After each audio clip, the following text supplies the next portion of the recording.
Last week, I ranted quite a bit on what I consider to be the worst element to Yu-Gi-Oh! Lingering floodgates. But I think it's time for some positivity, because at the end of the day, I really love this game, and I do want to share the positive elements that the game has, or the positive directions and trends the game has been going in. I want to talk about the new trap cards that I think are healthy for the game, and more of those should be made. This also ties into last week's video, because a lot of commenters mentioned how cards like Dimensional Barrier are actually helpful for trap decks, making them compete, because otherwise they'd be unviable.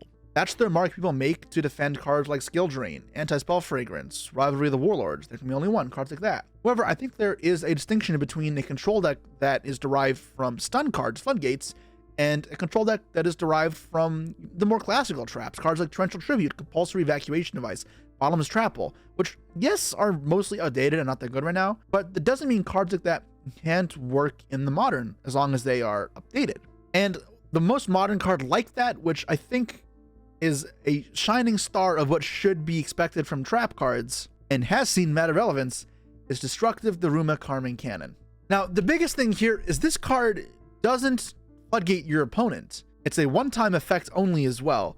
So this means, unlike Dimensional Barrier, this isn't going to restrict what your opponent does, but it's also not going to have multiple effects. It's going to do one thing immediately, and then just that, which, you know, multi-part effects are not the end of the world, but it is kind of annoying how D-Barrier just persists the entire thing. But before I rant on about that anymore, I've done enough of that. Let's talk about why I like Daruma Cannon so much. So the big thing with Daruma Cannon here is its removal. I think removal is one of the healthiest forms of interruption, because it forces interaction a lot, and it means players have to be very particular and precise with when they're choosing to use that form of interrupt. Because if you use it inefficiently, you're not getting enough value, or it may not be hitting your opponent's resources or combos at a vital time, both of which will require the player using the interrupt to be knowledgeable and skillful, which I think are healthy elements of the game. And Daruma Cannon, you know, falls in line with that. Daruma Cannon's uniqueness also just allows players to approach it when they have a read against it pretty differently. For example, if you're playing versus a Labyrinth deck and you have a read your opponent is playing Daruma Cannon, then you can try avoid leaving any face-up monsters in the field that aren't links, because if there's no face-up monsters on the field that can be turned face down, Daruma Cannon can't be activated. So if you leave up a way to have follow-up through Daruma Cannon, and then, for example, link your two monsters into Nightmare Phoenix with nothing else you can turn face down, while the Labyrinth player has no face-up monsters, and that's a way of mitigating Daruma Cannon, because if you can hit snipe the Daruma Cannon with the Phoenix, or you know where it is, then it's effectively beaten. And this is something the Labyrinth player will also have to be conscious of. This is a mistake that, for example, probably cost me my top 32 match at YCS Brazil. It creates layers to the game where both players have to be very conscious of what the other player wants to do and play around it. And I know I'm just talking about Yu-Gi-Oh! In that sense, that's what it is, but when these floodgate trap cards are activated, that type of thinking is really missed out on. That's not really what I have in mind when I think of a trap deck. And if I play for somebody who isn't super knowledgeable against how to play against trap cards, and they go about their Snake Eye combo, say, in an ordinary fashion, with no read on Daruma Cannon or how to play around it, they'll get Daruma Cannon near the end of their combo, they'll have very little recourse, and they'll probably just get obliterated. But this really falls in line with the Yu-Gi-Oh! That I look for, that rewards players who have done prep work and are good on the fly with adaptive thinking, and are just expressing skill. And it's also this step up of elevation that these other removal traps from decades ago didn't have, because Daruma Cannon puts cards face down, but to bypass the issue that cards like Book of Eclipse or Floodgate Trap will have, being weak to link monsters, it has the ability to send link monsters to the grave. On top of that, it doesn't have a lot of the problems the trap cards have, being weak to immune effects, because if they have a towers-like monster, like Expertly Noir, then Daruma Cannon goes through it.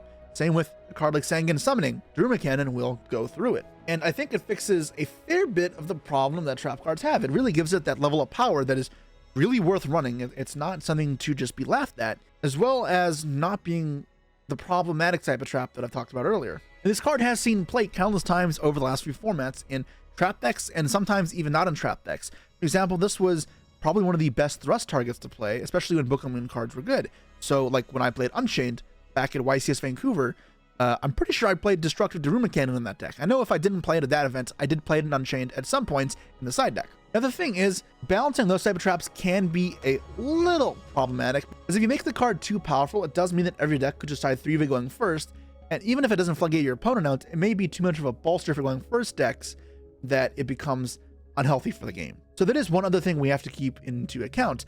And Daruma Cannon is pretty powerful, so you can't argue in some formats it does tread the line of what is acceptable versus what is not acceptable. That being said, I think board wipes are really cool to have. What I like about board wipes versus single target removal is the fact that both can exist in the same space forces players to be conscious of it when playing around trap cards. Another dynamic of the game that I think is largely lost because the traps that do that type of thing aren't viable. What I mean by that is if you've played a lot of older Yu-Gi-Oh, I guess, where traps were more common, like if you're playing versus Paleo back in the day, you'd have to think of ways to play around wide removal like torrential or needle sealing by committing less cards to the field, in which case you put all of your hopes into one good monster and you could lose to a single Dynamiscus or Paleozoocanadia.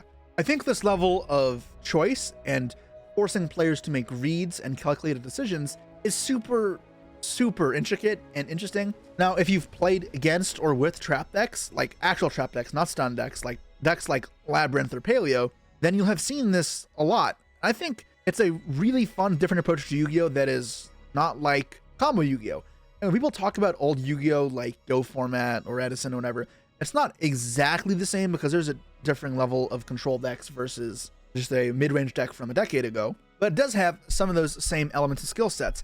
And the thing is, those skill sets don't have to be lost in modern Yu-Gi-Oh! I really dislike that this control-based trap deck is mostly not viable. Now, I think Labyrinth does a great job at it because it fits the role very similar to a deck like Paleo or another control deck did.